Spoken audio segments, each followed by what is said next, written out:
For analyzing the Pataka data, we have created recognizers for Pataka detection using optional pauses, and we have counted the errors in recognizing Pataka in this case. And we also created a recognizer for Pataka and Badaka, and you'll understand the motivation for doing this once you listen to this.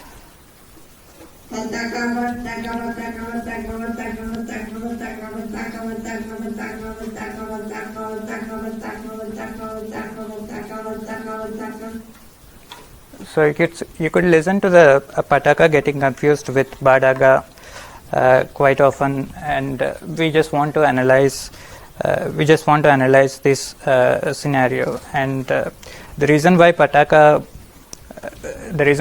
test is a good test is if you say Pataka, you could see the tongue moving from front position to the back position, and we just want the idea is that these movement will not be very free in case of Parkinson's people compared to the healthy controls, and that's what our results agree with.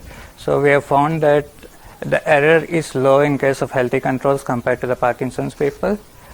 When we look at the Pataka errors, and the Pataka getting confused with Badaga is low again in case of healthy controls compared to the Parkinson's people. In longitudinal, where we have only Parkinson's, we could see similar trends. And so this agrees with the literature statement that imprecise consonants caused by reduced range of movement of articulators. And for modeling articulation, we actually took two approaches. One is an iVector-based approach, where we built an UBM using Wall Street Journal data, and then we adapted it to our data. And we also tried different kinds of intercession variability compensation using LDA and PLDA approach. And the second thing is the utterance sequence modeling, where we used an WFST and HMM sequence to model the key phrase from the words and sentences and red text that we have. And for each speaker, we kind of extracted the log likelihoods. We concatenated them, and we used it as a feature vector for the classification and regression task. So we also use Salmon transform to visualize these iVectors in a low dimensional space per speaker. We just want to visualize these iVectors, how they cluster into groups between healthy controls and Parkinson's. And this is the utterance sequence modeling that we built, as I told previously. So for each HMM, we concatenated the log likelihoods for each speaker, and we used it for regression task, where we predicted the French score, and also we used it for the classification between Parkinson's versus healthy controls.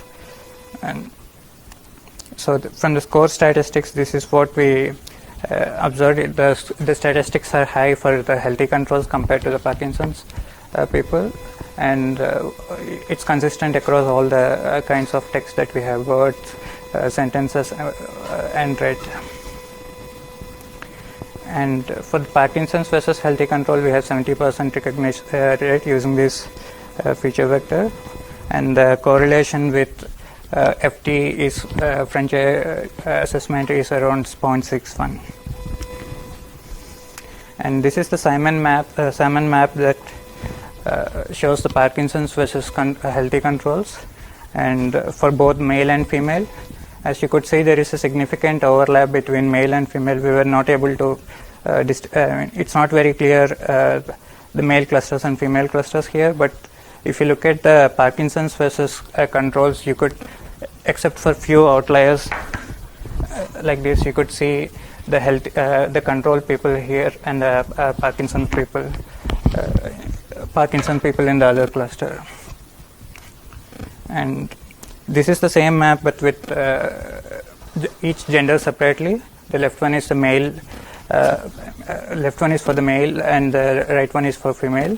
And you could see for female, again the clusters clearly, the Parkinson versus controls again with few outliers. But male, it's there is a pattern, but there is a significant overlap.